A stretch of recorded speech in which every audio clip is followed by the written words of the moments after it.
All right, so then we want to start an estimate. You start right here where it says, where has the white arrow on the green circle. Just go right there, click, double click, apparently, and then there you go. That's you start your estimate. And where do you start the estimate always? Owner. Correct. So the owner is last name is Tenorio. First name is Don Juan. Okay, Don Juan. Then you're gonna by tomorrow. One of you is gonna be doing this.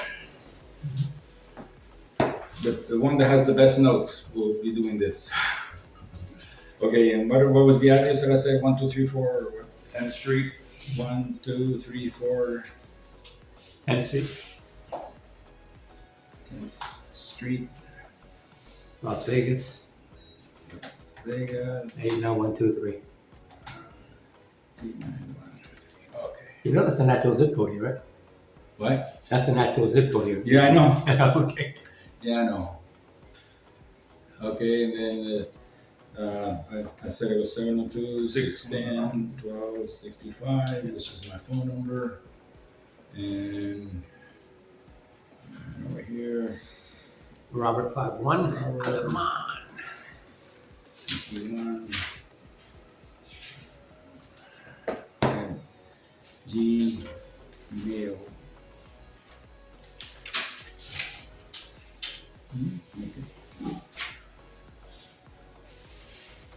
Okay, so I'm gonna say okay. And then we go to we're gonna go in insurance with nice sorry. I'm gonna put down USAA. Okay, so my insurance. There is insurance shop is right.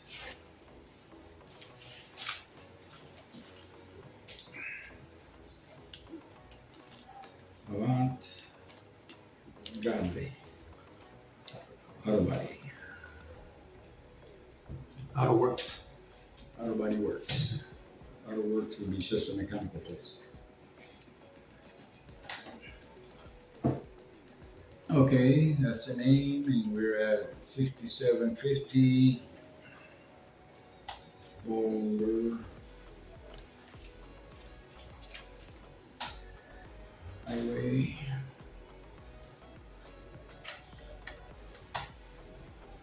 They really suspended the Miami Jaguar game because somebody got hit really bad concussion. They thought he was gonna die. 8-9. Jacksonville or Miami? I believe it was in Miami, but it was a Miami Jacksonville game. Oh, okay. I don't know where it was, but they canceled it. I didn't get to see it. Okay, and I believe you guys are 89122. Where is it? 122. Okay, and the shop number is what? 702 813 702 813 1448. 1448. Okay. All this stuff you don't have to worry about once you get your own program.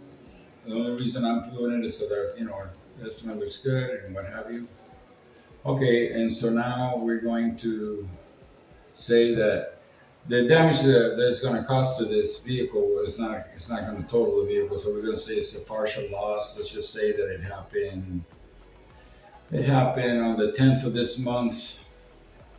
It got reported on the 11th of the month, right here. And then date of loss is the same thing. It was the 10th of the month. I did say 10th, right? Yeah. Yeah. Okay, type of loss is a collision. It was a minor collision. Waived. It has a $500 deductible, so it wasn't not waived. So then you put it here, so when the arithmetic comes out, it'll already take it out.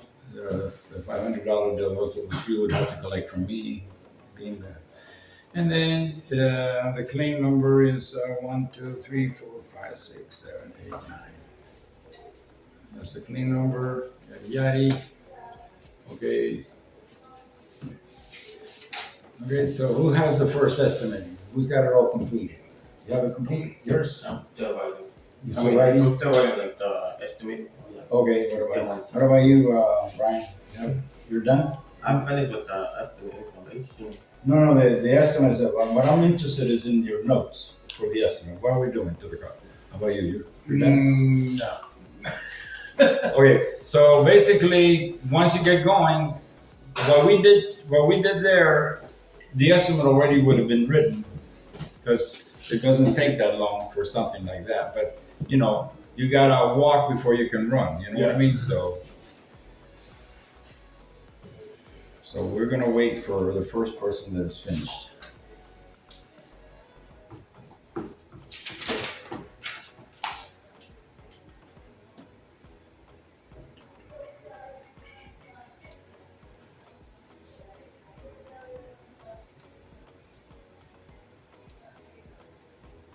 We can at least start with everybody has a VIN number, right? Yes. So just holler that off. That's the VIN number. What is it? K K. M. And do you know what the K means? No. It's the number one item of the VIN number. Always tells you the country it was built. In this particular case, this car was built in Korea because it has a K. Now, if it has a number in the front, more than likely it was built in the United States or Canada. Okay, so what's the next letter?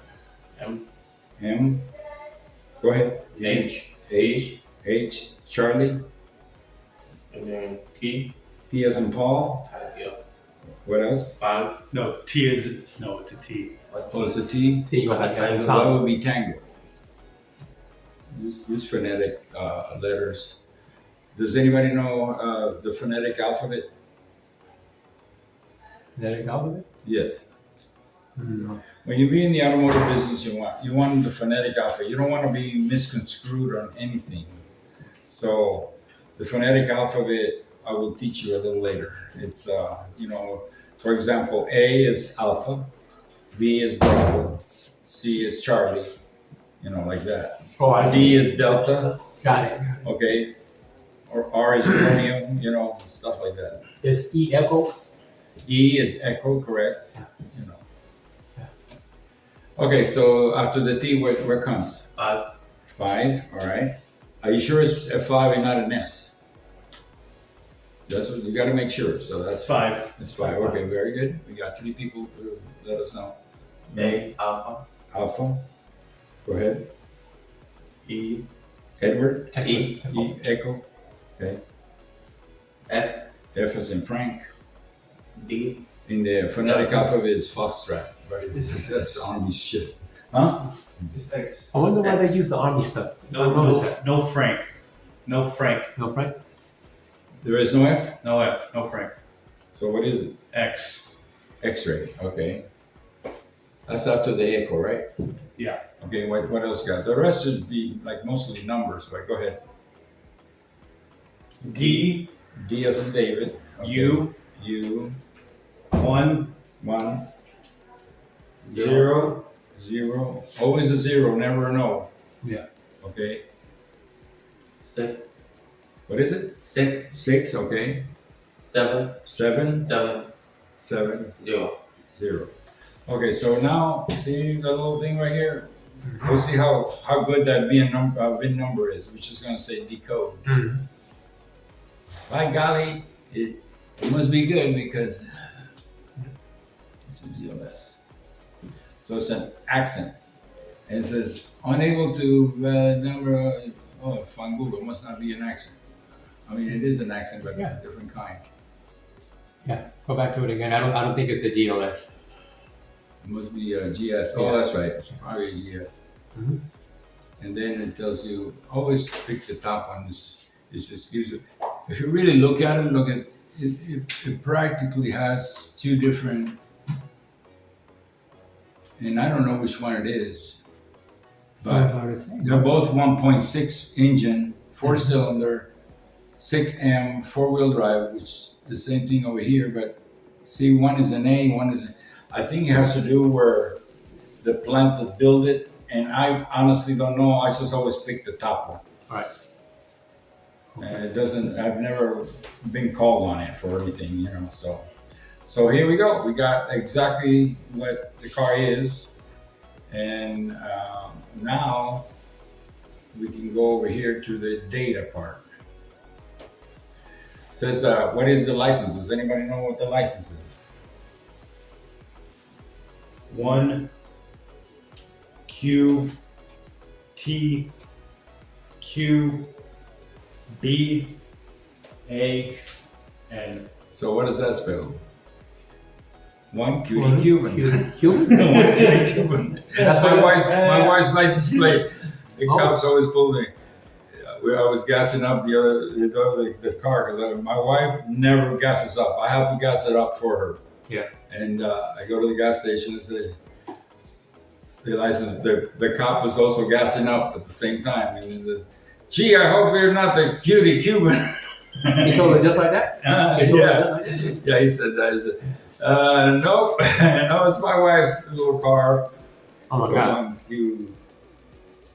1Q. Is it Q? 1QT QBAN. Okay, that's the license plate. 1QT Cuban. Nevada. Expires July of next year, so I will go. Only because I happen to know. Did anybody happen to write the expiration date when they were making their notes? What is that? July? July, I just put it down. July Yeah. 31st, 2024. Did anybody happen to get the production date? Because I don't know what. Did anybody happen to? It should be in the VIN number. Mm-hmm. March 6, 2013. Huh? The production date, March 6, 2013. March 6th. Yeah, that's the production date. So they don't have really time for the date, the actual day itself. So production day was, you say it was March, so that's the third month in the year 2013. Yeah. So it's put down 9/13. Vehicle drivable, yes it is. Prior damage exists, yes. And then this is where you would write. Left rear door has a ding, which I happen to know. But if you look at the pictures,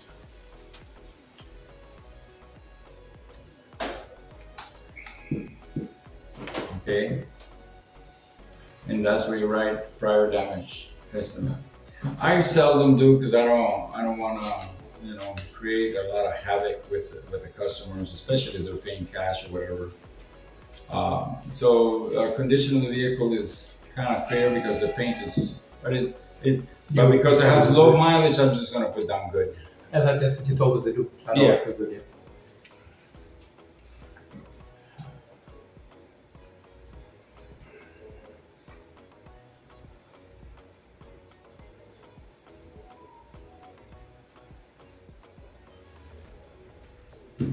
We gotta wait.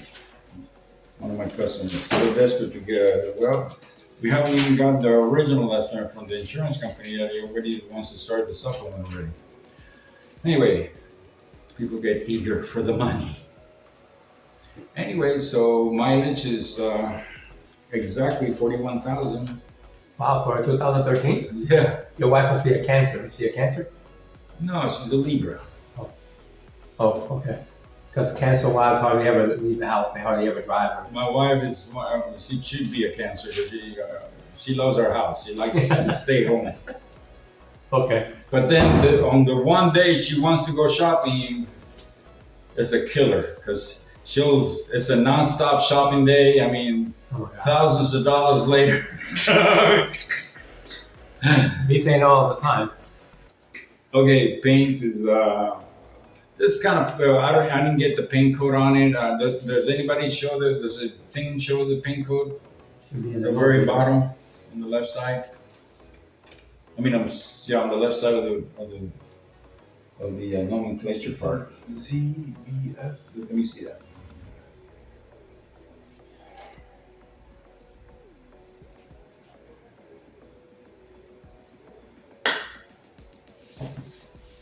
Apparently, it's not here. Oh, there it is. ZBD. You're right. The trim code is RY. The pin code is Zebra Bravo Frank. Zebra Bravo Frank. So you would put Zebra Bravo Frank. I guess in caps will be better. Zebra Bravo Frank. Okay, and the exterior color is like metallic tan.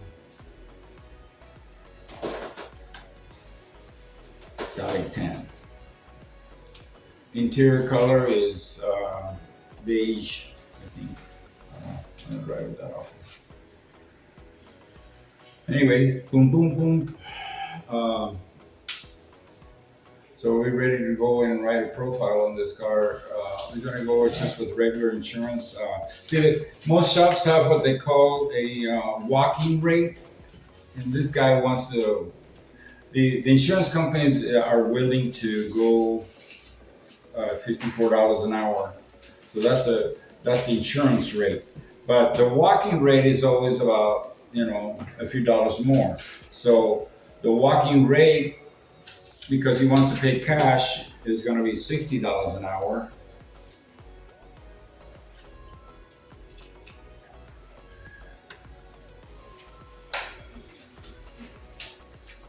Okay, that works. We got 60 there for paint. Glass work is going to be the same, 60. Mechanical is going to be 109. And frame is going to be 70. Structural 70. Aluminum 70.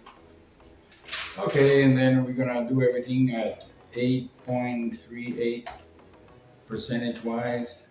We're going to go over here. We're going to get $40 for paint materials. Okay, so I'm ready to repair the car. So does anybody have their list ready? Because now we're going to actually start the estimate. Well, you got This is not a test guide. This is just whatever you write. I want you to be very comfortable. You got a softball sized dent on the left fender. Okay, remember what I said. You start with the front.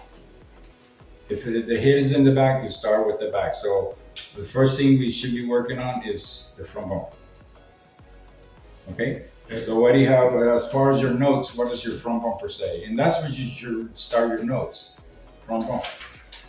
So in the front bumper, it says here that in order to repair this bumper and paint it, we got to take off a few things, right? So this is what you should have written. You should have written overhaul front bumper as the first item of the estimate. You click on that. Then you go to the actual bumper cover. You're going to say, I'm going to repair it. Okay.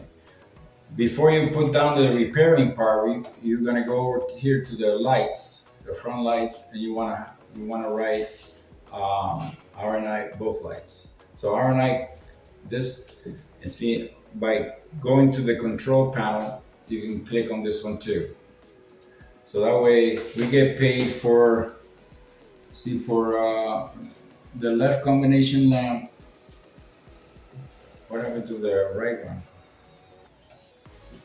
Let me see if it's still there.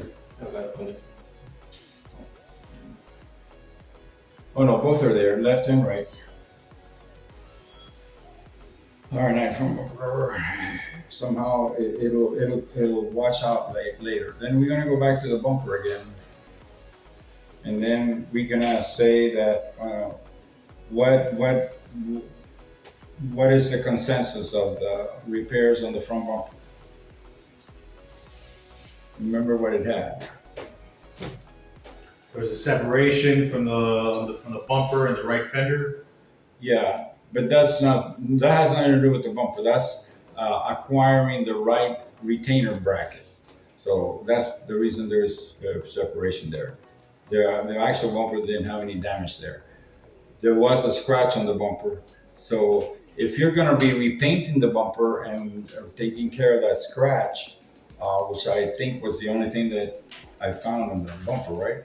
There's a small crack in the front of the bumper. Oh, okay. That's right. That's right. So what would you say to repair the crack and that scratch? The hours or In hours, yeah. It's gonna be paying people by the hour, so an hour? that's a little light. Two. What about No, but to take out. to repair the crack on the bumper and repair the scratch? Okay, here's what's gonna have to happen. I believe the crack was around here somewhere, right there, Listen, It's in the very right there, right? So that's the crack there, and then the scratch is over here more towards the right light, right? Yeah. So we already got the bumper off. Now, in order for us to repair that, we're gonna have to go through the back of the bumper and patch it up with a product called 4042.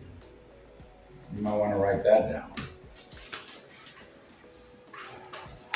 That's right, the bumper is cracked there. Now, once that repair is done in the back, that means the front is solid again. So then you grind down a bit with, and you're gonna fix that area of the front of the bumper with 4042 again. And possibly body fillers, Bondo, you might say. Repair the crack. The repair the crack is a half an hour job. To repair this crack, I'm talking about the scratch. It's a half an hour job. However, this part where the crack is, I would say at least 2.5 hours for that because you got to fix it from the back and from the front. Okay, so total hours for repair that front bumper cover is 3 hours. I would say. So you make your own corrections or whatever how to go about that. Now we're ready to go on to the next one. So if we're ready to go to the next one, this is going to be the hood. It's the next thing. The next thing that what would happen now. It's a cash deal, so what we ended up taking off the headlights already. This is a good opportunity to sell a headlamp restoration kit to the customer for $200, so that his headlights are completely nice and clear, and clean, and they stay so they don't go start fading and all that. So this will be a good opportunity. And you just ask, would you like to have your headlights restored to look like they were new again? And this will cost you $200, And he might say yes, or he might say no, but at least you offer it. So then the next thing is the hood. And I did say it was a 2-hour repair job on the hood. So what we do is we click on the hood, click, and then we go down here to repair it. We repair it. Now it's already going to add the painting of it. So all you have to do is go here to where the blank is and add the 2 hours for the repairs, and your hood is done.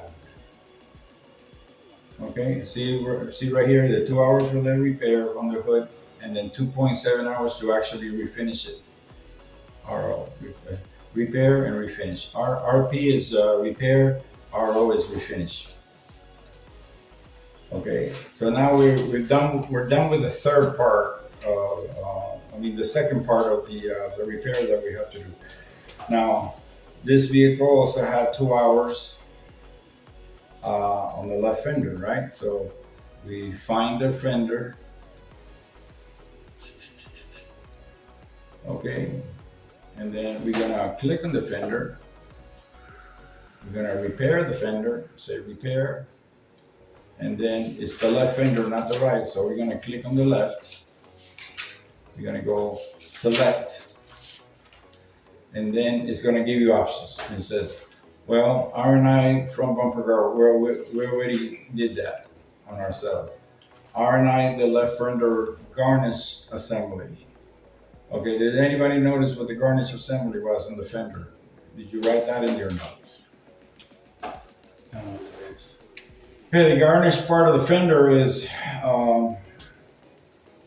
it's oftentimes a little corner that goes right here. Part of it almost looks like it's part of the mirror of the door, but it's not. And then the mudguard. The mudguard is, so we're gonna say R&I the garnish and R&I the mudguard. And this car may have it or may not have it, but now we need to finish with the bumper. Remember the bumper was coming out on the right side? So this is a part you need right here. So part number three is fender bracket. We're gonna replace that fender bracket. Fender bracket. Replace, and it's gonna give me the option of left or right. It is a $13.42 part. We want the right side to be new, so we add it onto the estimate. Right fender bracket. Now, if we want to be sure, that is to see right here, number 4, upper side bracket. So we want to replace that one too. Then we want to make sure that's under the fender now. We want to make sure that bumper cover doesn't come out again. So we want to make sure. So we added both brackets, the right fender bracket and the right front upper bumper side bracket. 2 different parts. Most of the time, it's only one part on most vehicles. For some reason, on the Accent House too, we replace those. Then we got the fender. Back to the fender again, which is here. And then what else did we miss on the fender? Okay. One of the things that they're not going to tell you, but you're going to be painting the fender, so you want to R&I the fender liner, the inside plastic part that goes where the wheel is, because you don't want that full of yellow paint or gold paint, whatever the color of the fender is. So you want to R&I that, so you just go here and R&I the fender liner. You want the left one done. Now it's asking you what fender. Here's what's going to happen if it's. That's good that this happened, because that way you can tell. Now it's asking you, the production date of this vehicle is, it says here, if you need the left one when it comes to the liner, but you want to make sure you get the right liner. So we're not replacing the liner, but we want to know. Now, if I was just in a hurry, I would just pick any one of them. It'll still say R&I the liner, still the same amount of labor time, but let's just say in this particular case, we had to replace the liner. It tells you from 13 to 6/10/13.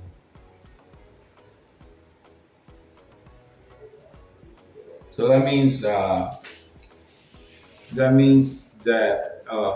anything that was built prior to 6/10/13 will be eligible for this liner. Now, anything from 6/10/13, they started using a different liner, and that's the difference there. So what you have to figure out is that's why the production date is important. When was your car built? Okay, so the car was built on when? 2013. Yeah, I know, but the date of the production. 3/13. So what would qualify? 3/13. So that means that if it's 3/13, that means it should go here because it's before 6/10, right? So that means you're going to be R&Iing that one, and that would be the correct answer right here. Because it happened to be because the production date said the vehicle was built in March of 2013. And so what did it pay you? It says R&I the left fender liner, 0.3, it adds up, guys, every little bit helps. Now, what else? What else am I missing here? Remember where I told you where the dent was? Does anybody know? Where the dent was? Yeah, remember where I said the dent was over here? Yeah, it Yeah, says about a softball sized dent. Yeah, right. 2 hours, right about here. What else is missing from this estimate? Right now, we're at $885.81 to fix this car. Make the bumper look good, make the hood look good, and make the left fender look good. Yes, you gotta blend the door, otherwise it will look different. So here we go. We go over here. So now we go. It shows you the door. It says door shell. You don't want the door shell. This is one blend the door repair panel. So you got door repair panel. We're gonna blend it. See the where it says blend right there, the green. So you click on that, and then it tells you refinish door left side. We're gonna be blending it. So I said select, and then it's gonna come up with other shit. It says R&I rear view mirror. Oh, okay, I gotta take out the mirror. What else do I gotta do? Oh, I gotta take out the bell molding on the door. Oh, and what else I gotta do? Oh, the door handle. The door handle has to be off in order to paint that door. So then you say okay, and then it adds it all up.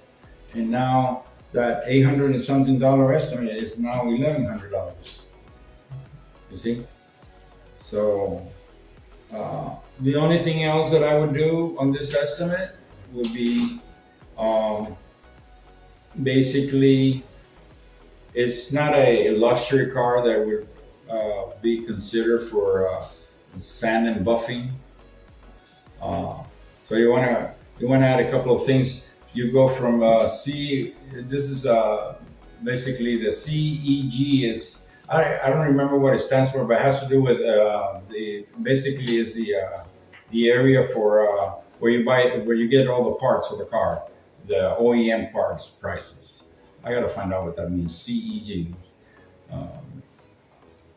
But what you do is you go over here to the reference sheet, and you might say, well, what's a reference sheet? The reference sheet tells you all the, which I would help you once you get your program. I would help you set it all up for all the different things that you need. So the reference sheet says, you go down here and it says, we're gonna be painting the bumper. We're gonna need flex additive. So you're gonna click it on there and it'll add it to the estimate. Okay, add it on there. Not yet. Okay, it added on there. Then the next thing you want to do is the hazardous waste. But there's a lot of things. For example, does anybody know what cavity wax is?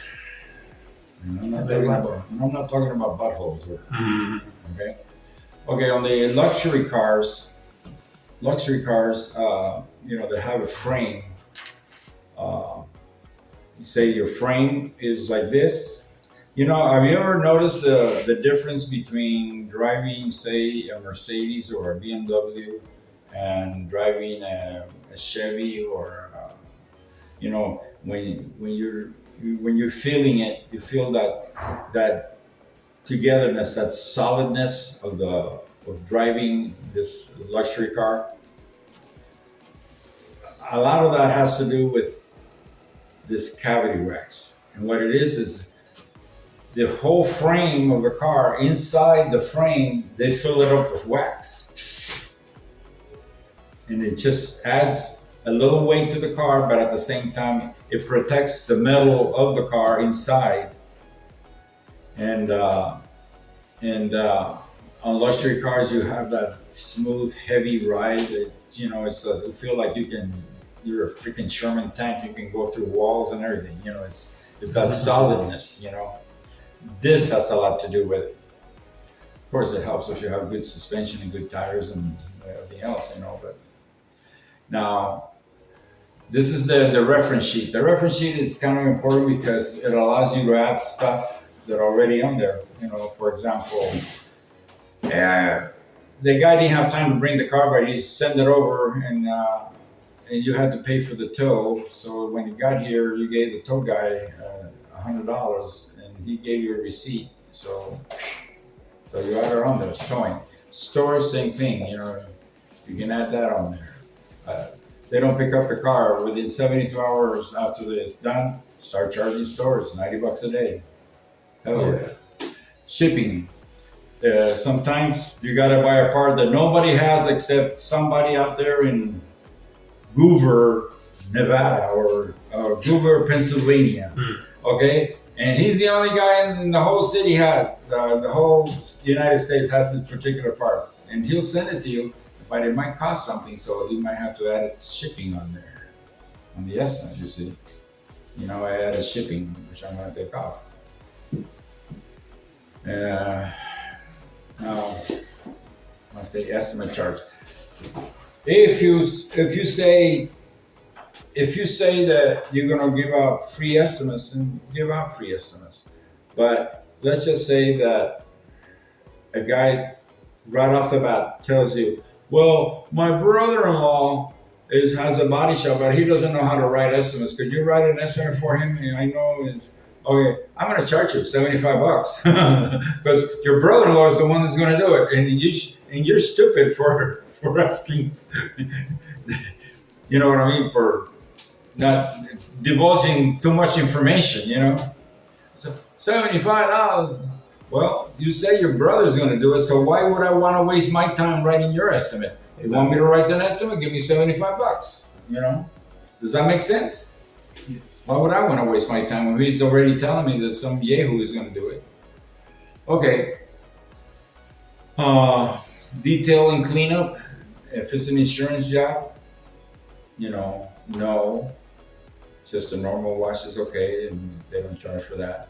But detail and cleanup, it may be something that the guy requires. Hey, you think after you guys fix my car and all, I can get it detailed? Yeah, no problem. It's $150. Boom. You add it on there. You pay a guy $85, and you just make yourself, you know, $55 or $65. Remember what I told you about appearance allowance? Sometimes you want to indicate, not so much you. There's no reason for this to be here because insurance companies are the only ones that offer appearance allowance. Does anybody remember what appearance allowance is? It allows that basically they take off a certain dollar amount From a part that's not damaged too much and use that same part, but that money goes to the owner of the car. So in other words, let's say you have a part that has to be replaced for $200 and the insurance adjuster says, hey, you know, Mr. Aleman, you know, that little scratch on your grill is not that bad. And this is the way they sell you, is would you consider getting your deductible reduced to, instead of 500 to 400? If you allow us to just keep that same grill, and say, $100, hell yeah, go ahead. And he's just, you know, he could have said, no, I don't want it, and then tell the body shop, hey, you know that grill, forget about it. I don't put the grill on. I'll sign the paper saying I didn't want the grill. And now instead of saving him 100, he's saving himself 200. But the insurance adjuster, you know, people that are honest or whatever, they'll say, oh, okay, yeah, that's fine. I'll take the $100 discount. And that way, the insurance companies just made $100 on you that they would have lost otherwise. Okay, sometimes the people say, you know, while it's here, could you get the oil change? This is only for body shops that have mechanical. Because I wouldn't want to get my guy involved with, you know, changing an oil on something, you know. But if he puts the filter on the wrong way or something like that, and the guy loses an engine because the filter it drained. You know, he took your car and decided to go all the way to Petaluma, California, and he said, oh, I got a brand new oil change, you know. And then when he gets to over by Prim, the engine blew out because he'd been dripping oil the whole time, you know. Wow. Shit happens. Oh, by the way, folks, this is something that's important. I want to talking about, you know, the jeopardy that a person could have. Whenever you get a hybrid vehicle, make sure that you always disconnect the little battery first.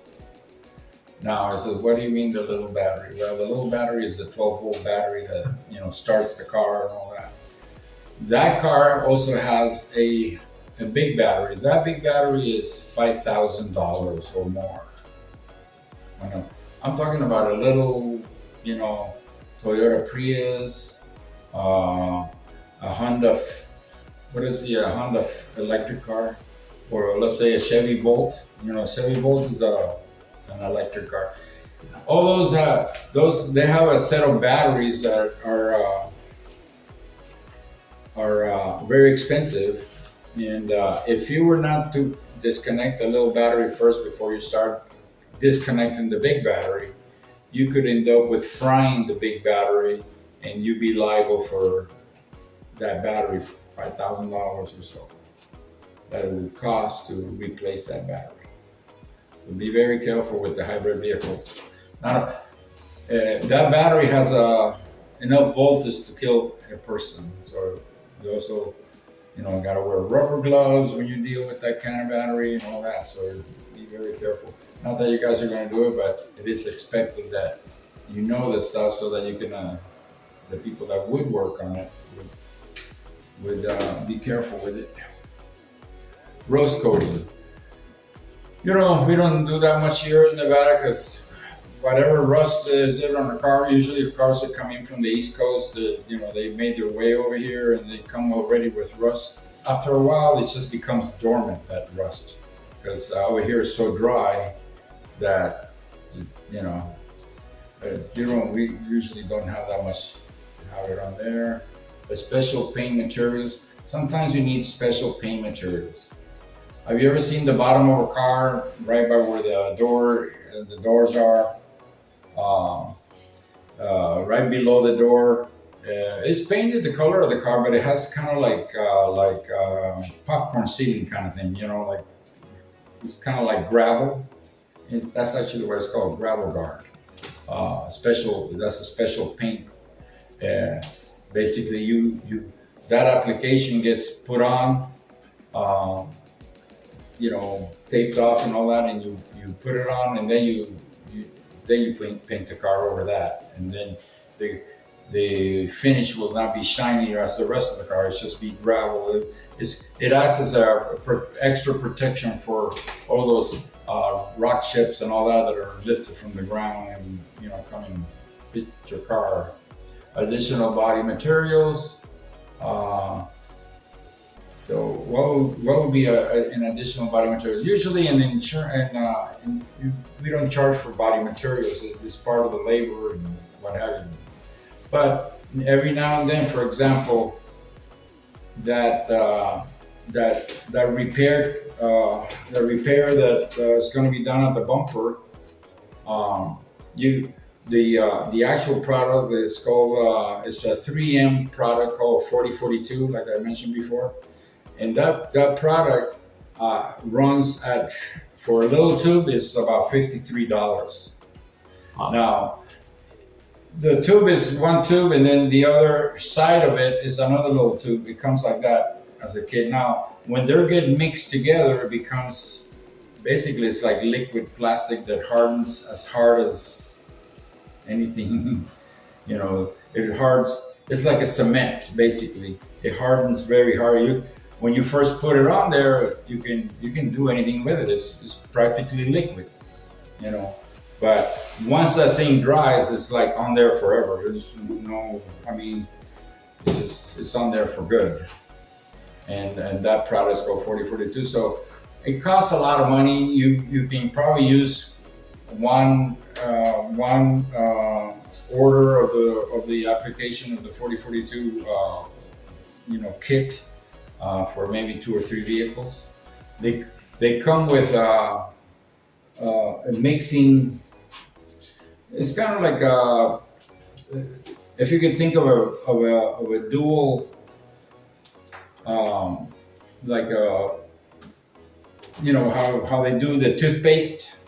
Let's say you have 2 bottles of toothpaste, but then it has a cone, and then inside the cone it has a mixture so that when you squeeze both bottles, it's mixing.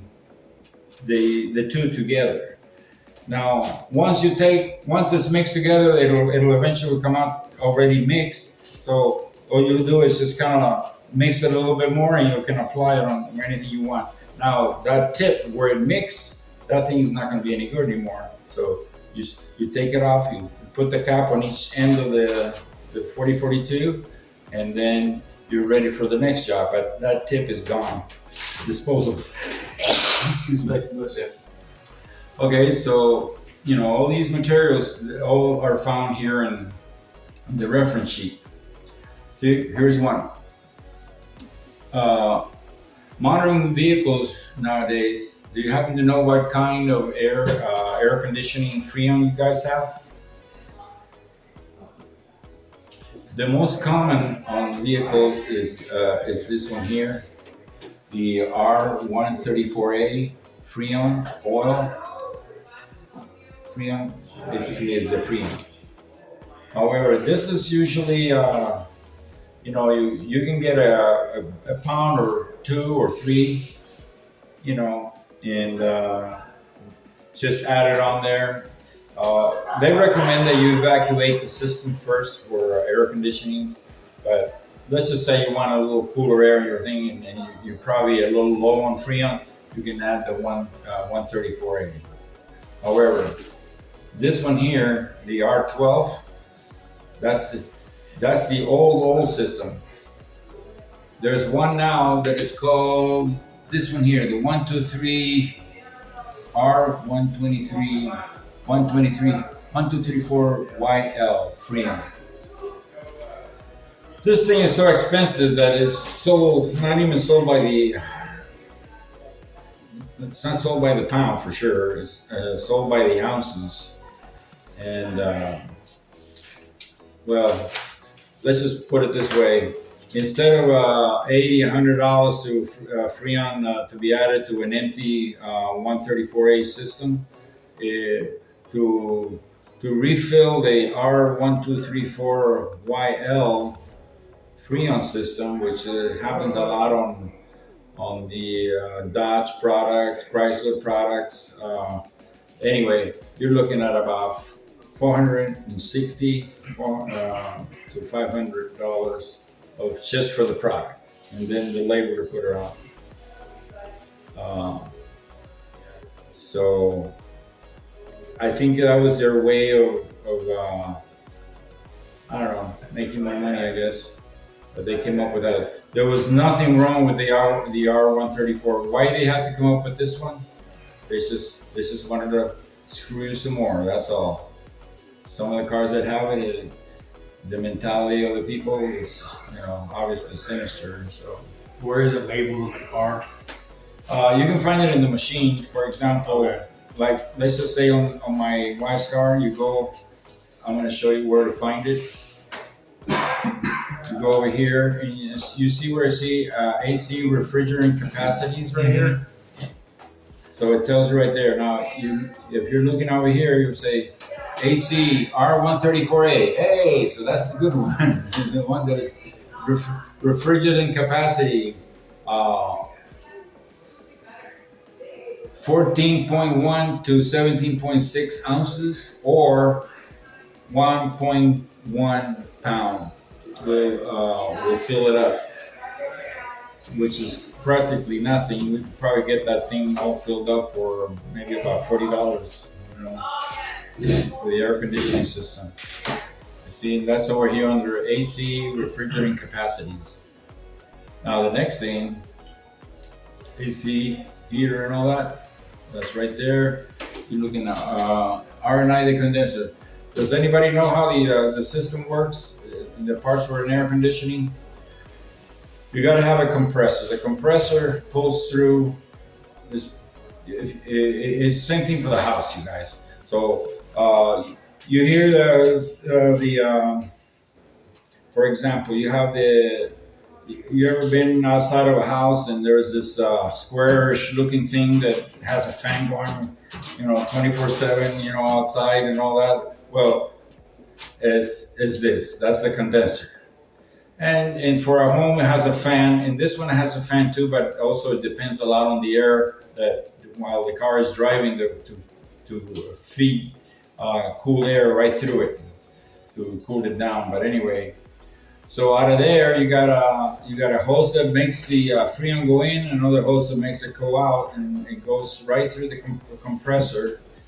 The compressor has a pulley that makes the compressor go, and that creates the freon and the coolness. And it all goes through there. There's another part of that, which is the radiator. There's a radiator, condensers outside, but there's a little radiator inside the car too. And which just distributes the air to all the different vents and stuff inside your dash. Anyway, we're still working on the car, so save, secure, estimate. Did we add something we didn't want? No, I think we're okay. Yes, we're safe. So there you have it.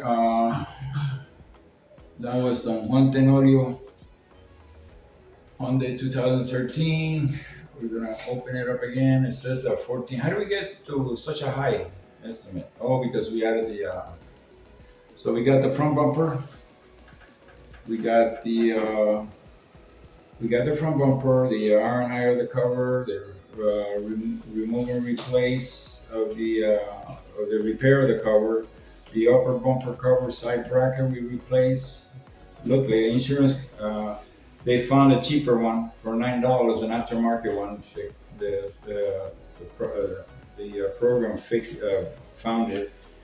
Front bumper cover R&I, which is part of the overhaul. R&I left and right headlamps, 0.3 each. Hood panel was repaired for 2 hours, as you can see. Then you paint the hood outside for 2.7. And then what do we have here that says 0? Okay, left fender panel. Repair left fender panel, but we didn't put anything. So this is something we gotta always check. So it's 2 hours. So we added that on there. Left fender panel outside, we repainted it. Left fender panel.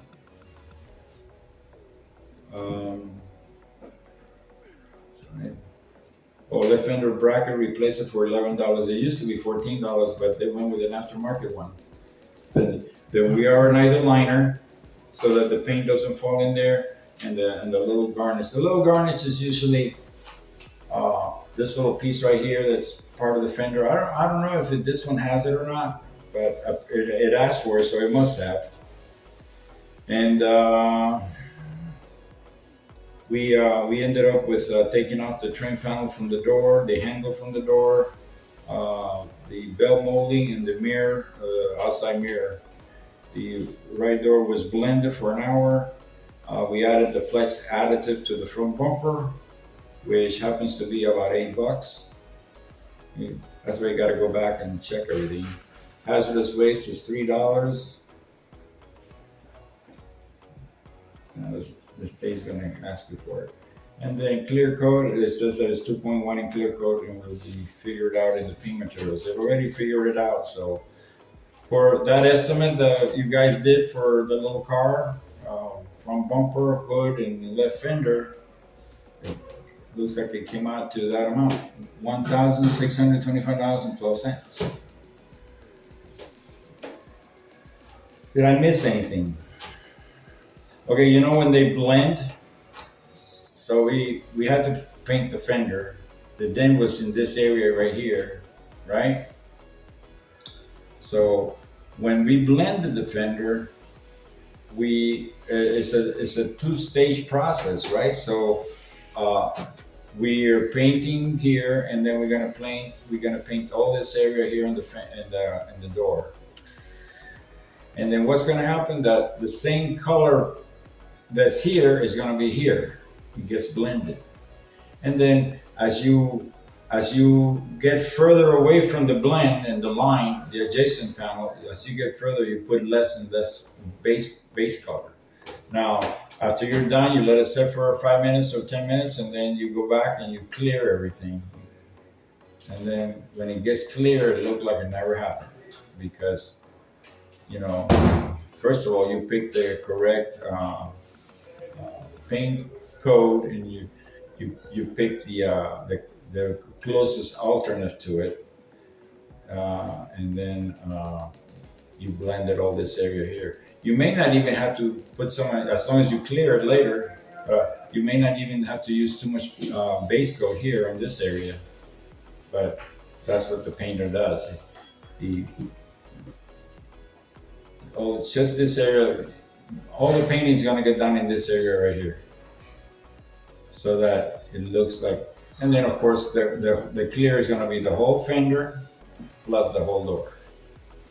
At the end of the day, in this case, we're painting the hood too, so all this now the bumper has to be painted separately because it gets added. Does anybody remember what gets added to the bumper? 4042. Well, that's to repair it, but to paint it, you got to add the flex additive, so that a mere 5-mile-an-hour impact won't cause the paint to just flake off and crack. It'll withstand a little bit of flex without cracking the paint. That's what the flex additive does, which you're not going to add to the hood because it's metal. You're not going to add it to the fender, and you're not going to add it to the door. Okay? So, has anybody got anything to say about this estimate? Looks pretty straightforward. Huh? Looks pretty straightforward. Yeah. Feeling okay? No, I'm feeling good. iodine is it's making me look. We're like brothers here in the Yeah. shop, and you're like our big brother, so it makes me hallucinate. So you see that I put my head down because I'm trying to stay balanced. I remember. Not a good those feeling. days. Yeah, I know. It's not a good feeling. Tires me. It tires me out. You know what I found out today was kind of about talking about hallucinations and shit, from the 60s. I found out that, 102.3 is always playing Beatle music, especially right around the drive home until the Beatles music? Beatle music until they put Motown after that. But they were talking about, you remember that song Lucy in the Sky with Diamonds? Of course, my favorite. Okay. Well, apparently, everybody always thought it was a psychedelic thing and all that stuff. Apparently, one of the kids, I don't know if it was one of John Lennon's kids or one of Paul McCartney's kids, had a little friend that in the kindergarten class had drawn a picture, and her name was Lucy, and Lucy had drawn herself in the sky wearing diamonds in this kindergarten class. So I guess they were out there, hanging out and all that stuff. Oh, look at this drawing. He said, "But where was this drawing from?" "Oh, that's my classmate. Her name is Lucy." What is that up there? Well, she likes diamonds. But this is the ground right here, and she's up here, up there. So, well, she's in the sky. She's, so. That was one of the Beatles' biggest hits, man. came out of a kindergarten class, It's just a little bit of, I like their psychedelic music a lot. Yeah. The Beatles. Better than the early stuff, the little. Jimi Hendrix, you like Jimi Hendrix? Oh man, that's my favorite of all. Oh yeah. The Blaze. That's in your mind. I like all psychedelic music. All right, so basically this thing is ready to print. I don't know that you want to see it or not, but we're going to be doing a lot more of these things. Tomorrow we'll try to find one of your own cars, and we're going to come up with something. And we're going to write more notes. But tomorrow I'd like to get something done like really quick, so that I can put one of you guys to start writing the estimate. So whoever thinks they might be ready and tackle it, let me know, and or we can draw short sticks, All right, oh, you got the short stick. You're the motherfucker. You're gonna start this shit, It's not that big of a deal, guys. But I've always taught a one-to-one basis. This is the first time that we're doing this, with multiple people. So I do have to get you guys on here. So we're gonna let Carlos do it, I think, because he's a more computer savvy guy, I think. So the even though you didn't go outside today, what I want you to guys to understand is this: when you go out and look at a car, let's just say we're looking at this car here right now, just like we did earlier, but better yet, let's just look at a different car so it looks a little different. Let's just go over here to close this guy, save current estimate. Yes, let's save it. Okay, let's just go over here to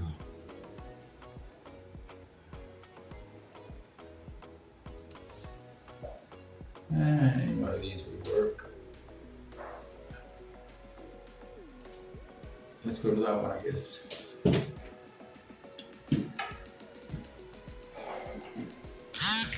Now, the reason I want to go here is I think I have a photo of this estimate. So let me see if I have a photo. What was the guy's name?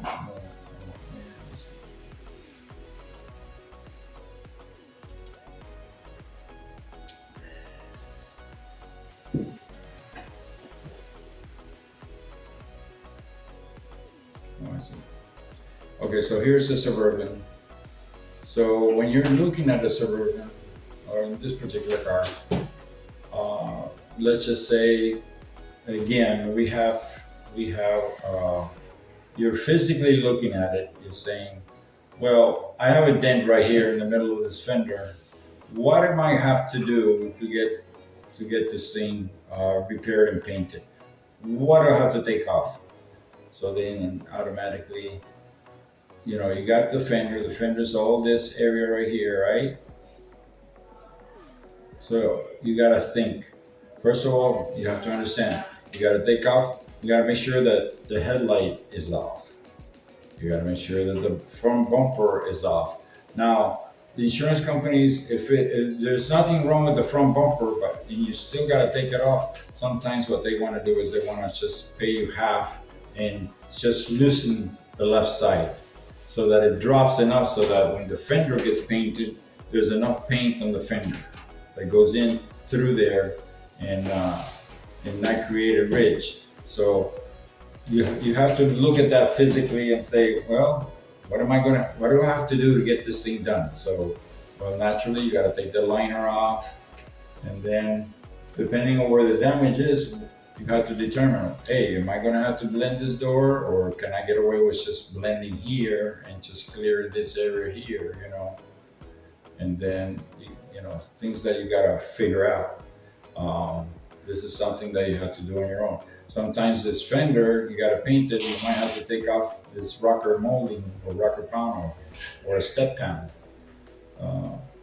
So in order to repair, let's say it may be close to the top of the hood. They says, well, should I blend the hood?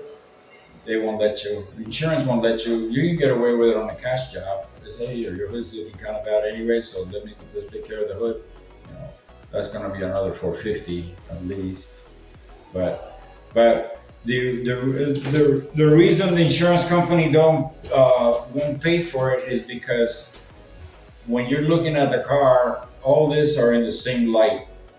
All the side of the car is the same light. Now, when you look at the hood, that's on a different light.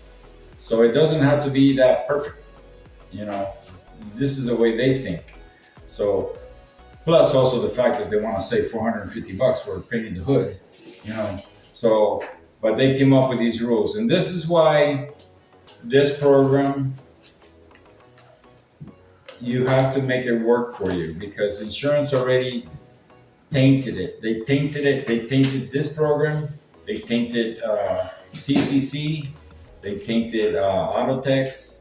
They tainted it with their own ideas about how estimating should be done. So that's why you have to take care of that. and try to get as much as you can for everything. So let's just say we're looking at the rear bumper of this car.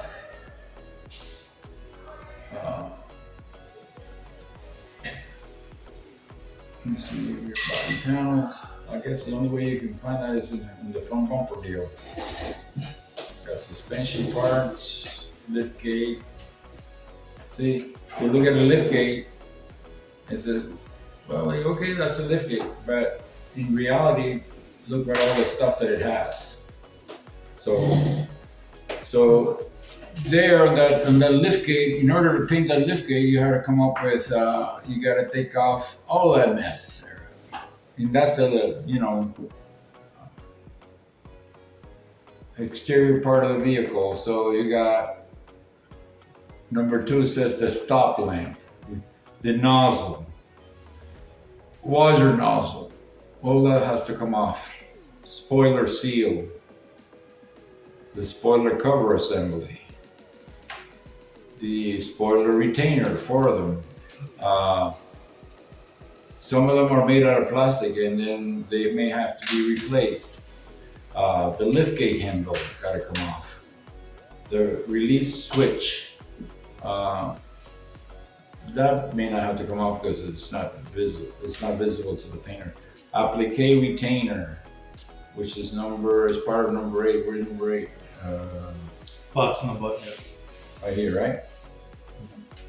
See, all that stuff got to come off. Why? Because you're going to be doing the lift gate. And then you cannot, let's say it happened to be a Tahoe. Well, you cannot use the same one. Some people do, and they'll pay an hourly employee to make a tape and try to. That's why pictures are important. Say, wait, I don't remember where now that it's painted, I don't know where the Tahoe goes. Well, go look at the pictures. The Tahoe goes there. So most of the time, insurance, actually 100% of the time, the insurance have an emblem like that. If you got to paint the lid for one reason or another, they'll allow you to have a new one. They'll let you buy a new one.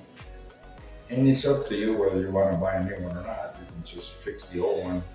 And they have what they call emblem glue. That is a glue that is, you have to know how to work it. You have to know how to do it because you have to give them it's just enough glue to glue on, but without overdoing it that it starts dripping from the emblem. So it's just enough to let it glow. And then what they do is they get a piece of tape and they put the emblem there. On the piece of tape, they put each individual letter at the precise area where it should go, and then they have it's just a straight there, and it goes. When it's ready to go, they'll let the tape even hold on there until it dries. Then and don't let it sit there overnight, but the tape will be fine for maybe 20 to 30 minutes. 20 to 30 minutes, you got to take that tape off surgically, very slowly remove it. And this is just part of the job, but that's only because you wanted to save $70 that they want to charge you for that emblem, So how do you do a new one? You will order from the dealers. It's okay. But how do they install it? Oh, the ones from the dealer comes already with a plastic doohickey in front of it, and it goes, and that's it. You press it on there, and that's it. Boom, take it out, and you're done. I need one of those for my truck. Anyway, no big deal. But there's a lot of stuff. In other words, what I want you to understand is every panel of a car has things that you can take off that you want to get paid for. Don't just write an estimate and say, oh, fixed left fender. And the next line, paint left fender, and you're done. No, you're not done, because you gotta take out the light, you gotta remove the front bumper, you gotta take off the fender liner. There might be a little side little light on. Sometimes you'll see some of the expensive cars, they have a little fender light. Let's call the repeater light, which is just to help people that are on the side of you. In my car, they have it on. The car I gave my son has it on the mirror. You can see sometimes you want to make a left, but the mirror is already showing that hey, this dude next to me wants to make a left. So it's but if it's on the fender, they call it a repeater light. That's the name of it. Anyway, looks like it's getting close. People, you got questions?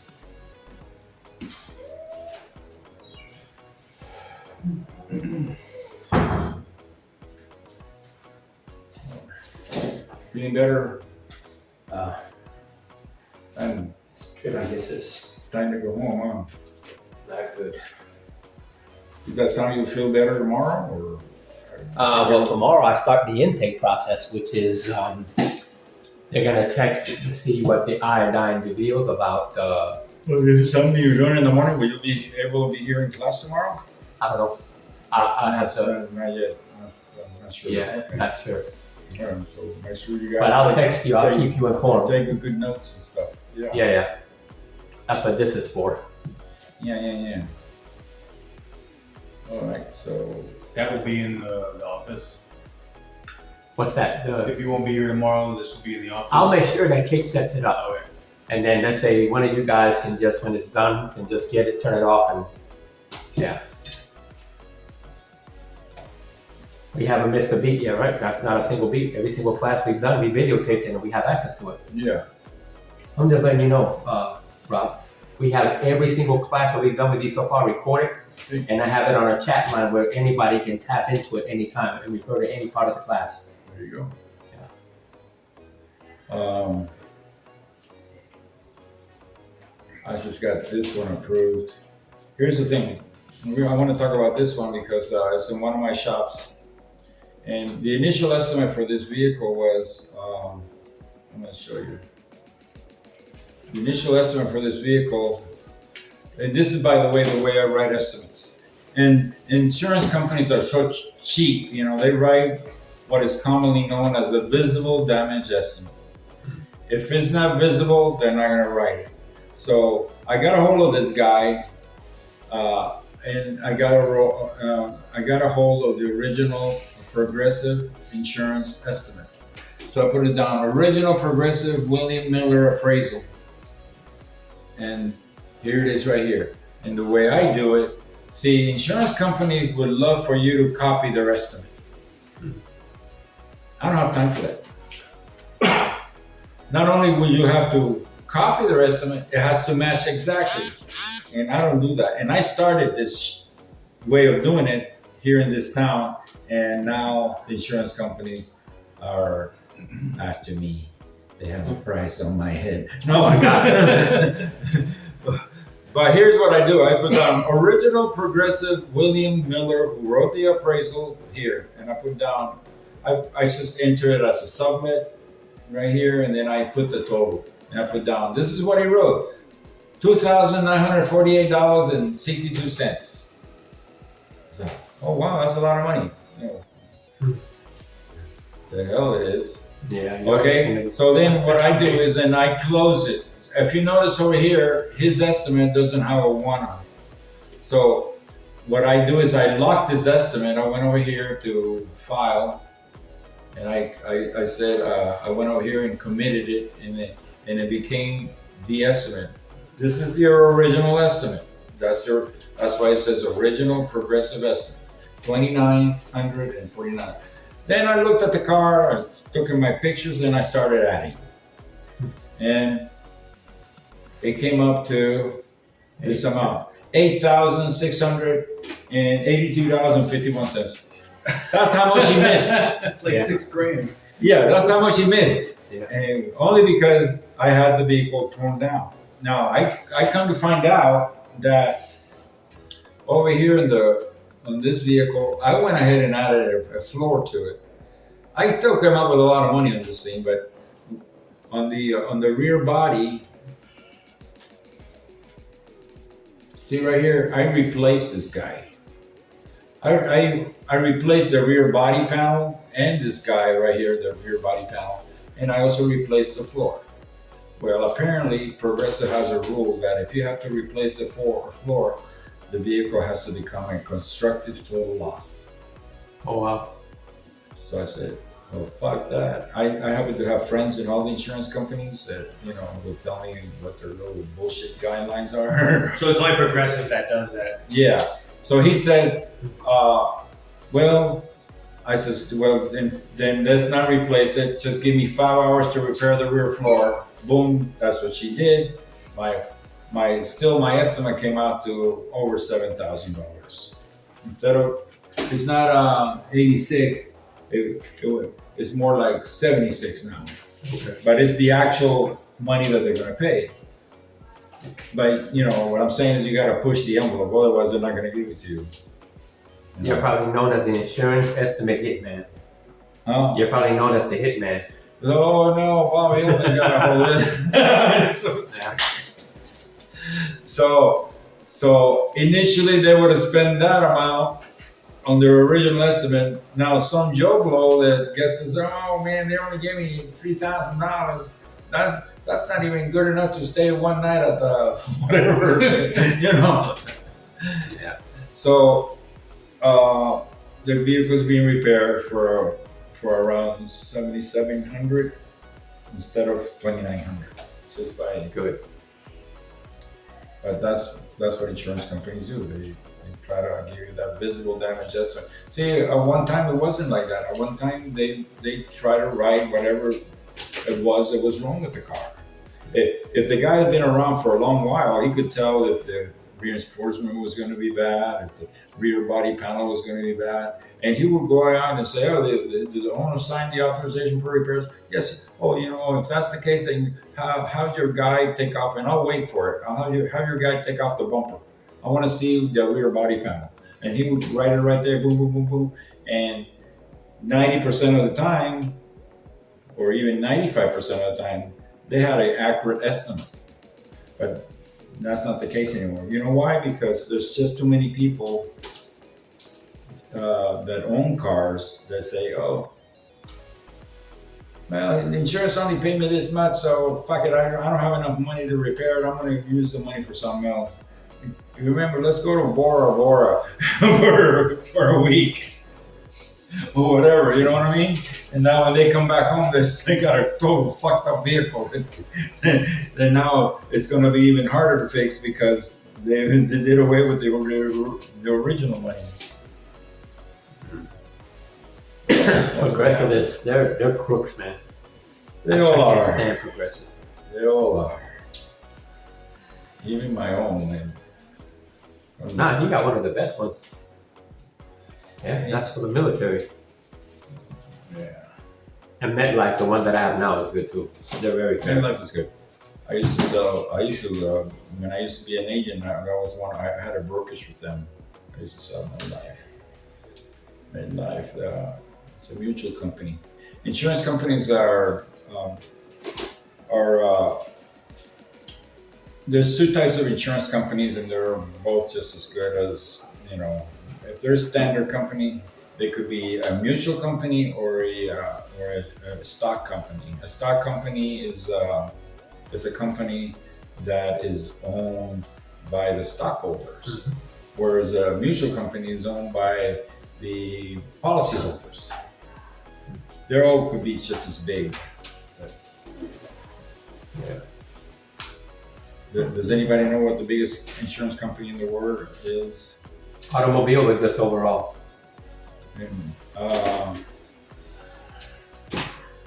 you got me thinking. No, for all intents and purposes, the automobile insurance. Is it a Geico? No. I would have thought it would be Geico. It's not even American. It's Zurich. Oh, okay. They're the biggest. And then AIG is pretty big too. Mm-hmm. State Farm is probably the biggest here in the country, but that's about it. Zurich. Yeah, they're out of Switzerland, but they cover most of the vehicles in Europe and global. Actually, got a lot of stuff, a lot of commercial stuff.